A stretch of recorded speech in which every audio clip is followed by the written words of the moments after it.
बार ब्रह्मा जी कमल को पहले 3 भाग कर दिया, संतुष्ट हुआ नहीं, उसको 14 भाग विभाजित किया। 14 भाग मतलब 14 भुवन। ओके, भूलोक, भूवर्लोक, स्वर्गलोक, महर्लोक, जनलोक, तपलोक, सत्यलोक, अतल, वितल, सुतल, तलातल, महातल, रसातल, पातल। इस प्रकार 14 भुवन का ब्रह्मा जी निर्माण कर लिया। इसका मतलब घर तो बना लिया, घर में लोग को भी आमंत्रित करना चाहिए ना, कुछ कर भेजो, नहीं तो गुरु कुछ घर को रेंट पे ले लो, रेंट पे दे दो, कुछ तो कर लो। सो वो रिस्पॉन्सिबिलिटी है ब्रह्मा जी के पास है। सो अभी इन सब जरूरत नहीं। सो उसके बाद ब्रह्मा जी ने जो किया उसका नाम है विसर्ग। सो ब्रह्मा जी क्या कर रहे हैं, जो 24 धातुओं को महाविष्णु बनाया था वही 24 धातुओं को लेकर हर एक जीव का अपना अपना शरीर का निर्माण किया। किसके लिए? हम सबको मानव शरीर दे दिया, कई और जीवों को अपना अपना शरीर दे दिया। किसके लिए? पर्पस क्या है? क्रिएशन ही कर रहे हैं, किसके लिए कर रहे हैं? यहां पर श्रील सुखदेव गोस्वामी 10वें स्कंद में बताते हैं, बुद्धिंद्रिय मन प्राणान जनानाम असृजत पदो मात्रार्थम च भावार्थम च आत्मने कल्पनाया च। जीव रहते हैं वैकुंठ में, वैकुंठ छोड़कर भौतिक जगत में क्यों आया? कुछ पाने के लिए। भागवतम के अनुसार क्या पाने के लिए जीव भौतिक जगत में आते हैं? 5 तन्मात्राओं को पाने के लिए। शब्द, स्पर्श, रूप, रस और गंध, इन 5 चीजों को पाने के लिए जीव वैकुंठ को छोड़कर भौतिक जगत में आते हैं। मैं नहीं बोल रहा हूं, सुखदेव गोस्वामी भागवत में 10वें स्कंद में कह रहे, 87 chapter, Vedas personified, prayers of Vedas personified.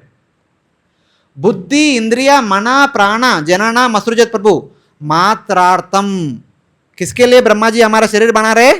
ताकि हम 5 तन्मात्रा को प्राप्त कर पाए, कुछ अच्छा श्रवण करे, कुछ अच्छा खा पाए, कुछ अच्छा चीज़ों का स्पर्श कर पाए और कुछ अच्छा रूप को देख पाए। इसलिए अब जीव संतुष्ट नहीं होगा, एक जन्म में जितना पा लिया उतने संतुष्ट नहीं होगा, उनको दूसरा जन्म मिलेगा, कभी मनुष्यों के रूप में, कभी देवताओं के रूप में, कभी पशु पक्षियों के रूप में, कभी असुरों के रूप में। ये 5 तन्मात्राओं को भोगने के लिए अलग अलग प्रयास करेंगे।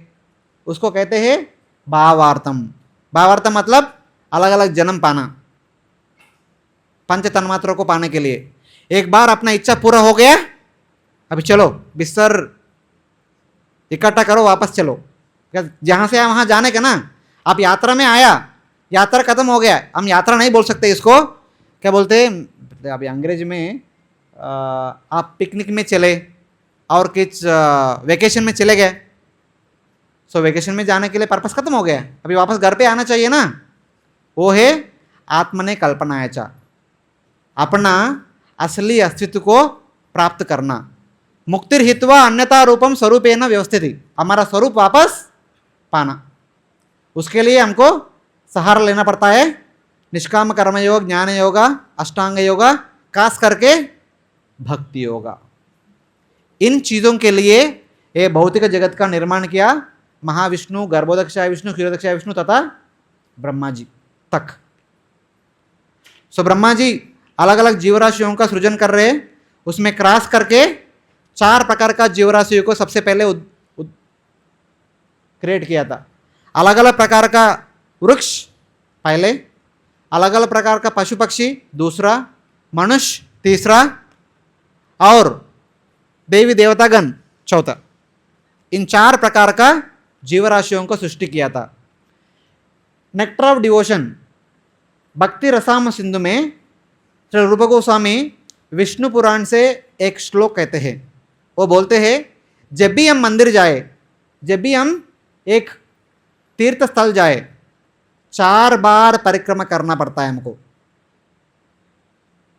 वो बोलते हैं जो भी व्यक्ति मंदिर के 4 बार परिक्रमा करते, होली धाम को 4 बार परिक्रमा करते हैं, उस व्यक्ति ये 4 प्रकार का योनियों में से जन्म लेना से मुक्ति पा जाते हैं। यहां पर आसानी से हो जाता है, जब प्रभुपाद जी करते हैं ना, उसके साथ हम परिक्रमा करेंगे ना, 4 बार हो जाते हैं। सो इन 4 योनियों में जन्म लेने से हम मुक्त हो जाते हैं। हर बार हम 4 बार परिक्रमा करने से, जब भी हम मंदिर आए ऐसा करते हैं। एक तरीका है भगवान के चारों दिशा में परिक्रमा करना, दूसरा तरीका है भक्ति पालन करना।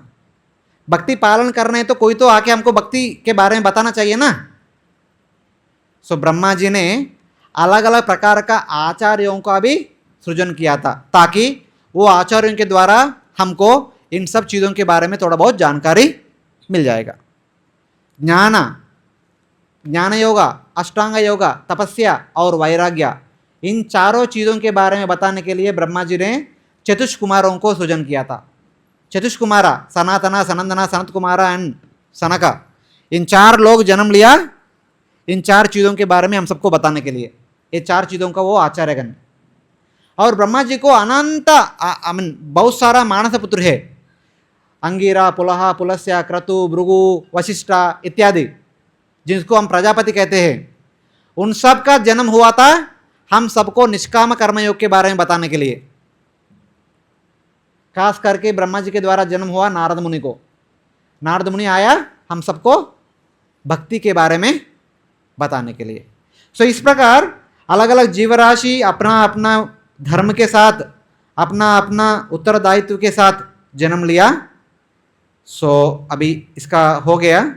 इस प्रकार भौतिक जगत में 14 भुवन, अलग अलग जीवराशि वो कहाँ पर रहते हैं इसके बारे में थोड़ा बहुत चर्चा है। हम आगे डिटेल में जाएंगे नहीं, क्योंकि हम आज का हमारा चर्चा है भूमंडल के बारे में। सो इन 14 भुवन में जो बीच में है ना कमल का पत्ता, उसका है भूलोक। वो कमल का पत्ता के ऊपर जो भी है उसको कहते हैं भूलोक और भूमंडल। वो भूमंडल राजा प्रियव्रता राज्य करते समय इस प्रकार रहते थे। सूर्यदेव माउंट मेरू को केंद्र मानकर हर दिन उसके ऊपर गमन करते रहते हैं। इस प्रकार जैसे सूर्यदेव इस प्रकार भ्रमण कर रहे, हर दिन हम देखते हैं पूर्व दिशा में सूर्योदय होकर पश्चिम दिशा में सूर्यास्त होता है। अगला दिन सुबह सुबह फिर वापस सूर्योदय होता है 24 घंटे के बाद। इसी प्रकार पूरा भूमंडल में आधा भाग दिन रहते हैं, आधा भाग रात रहते हैं। जब प्रियव्रत महाराज पूरा भूमंडल को राज्य कर रहे थे, इसको देखकर बहुत विचलित हो गया। ये ऐसे कैसे, आधा जगह पूरा लोग आधा समय वेस्ट कर रहे सोते हुए, वो जागते रहने का, ताकि जल्दी जल्दी भक्ति करे, जल्दी जल्दी वैकुंठ चले जाए। सो प्रियव्रत महाराज अपने आप को एक्सपैंड करके दूसरा सन बन गया। यहां पर एक सन इस तरफ है, दूसरा सन इस तरफ है। ये इस जगह का रोशनी दे रहे, ये इस जगह का रोशनी दे रहे। पूरा भूमंडल उजाला ही उजाला, कोई रात नहीं, किधर भी रात नहीं। सब लोग 24/7 अपना साधना करो, जल्दी वापस जाओ भगवत धाम, सोते हुए टाइम वेस्ट नहीं करने का। सो जैसे सूर्यदेव चल रहे उसी प्रकार और प्रियव्रत महाराज भी चल रहे। प्रियव्रत महाराज एक रथ के ऊपर चल रहे, रथ का एक ही पहिया था।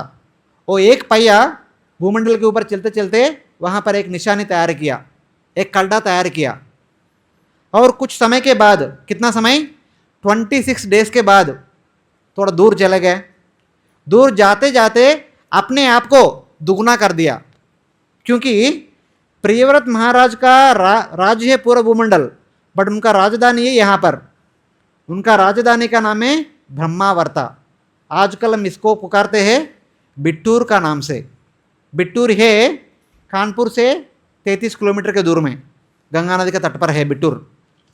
बिट्टूर का विशेषता है वहाँ पर वाल्मीकि मुनि का आश्रम रहते थे, जहाँ पर लक्ष्मण जी माता सीता को छोड़ के चले गया था। माता सीता वाल्मीकि मुनि का आश्रम में रहा बिट्टूर के जगह पर। वहाँ पर जन्म हुआ था लवकुश का, वहाँ पर संकलन हुआ था रामायण का। वहाँ से रामायण चारों दिशा में फैला था, वो गंगा के तट पे। वो प्रियव्रत महाराज का राजधानी था। तो सोच रहे थे अभी मैं तो दूर जा रहा हूँ, लोग मुझे देखना चाहिए, मैं दूर जा रहे तो मेरा साइज छोटा हो जाएगा, इसलिए वो बड़ा हो गया ताकि अपना राजधानी का लोग उनको सेम आकार में देख पाए। तो वहाँ पर फिर वापस चले 26 डेज, उसके वजह से वहाँ पर भी एक खड्डा बन गया। इस प्रकार 7 सर्कल में चलते रहते, 26 26 26 26, लाइक 7 सर्कल में कितना दिन होता है? 182, आधा वर्ष। सो आधा वर्ष धीरे धीरे बाहर चले, बाकी आधा वर्ष धीरे धीरे अंदर आए, और आधा वर्ष बाहर चले, और आधा वर्ष अंदर आए। जितना दिन राज कर रहे थे उतना दिन ऐसा आगे पीछे चल रहे। तो खड्डा धीरे धीरे गहरा गहरा गहरा जाकर ये बहुत बड़ा खड्डा बन गया। बाद में भगवान का इच्छा अनुसार वो खड्डा अलग अलग प्रकार पानी से भर गया, वो समुंदर बन गया।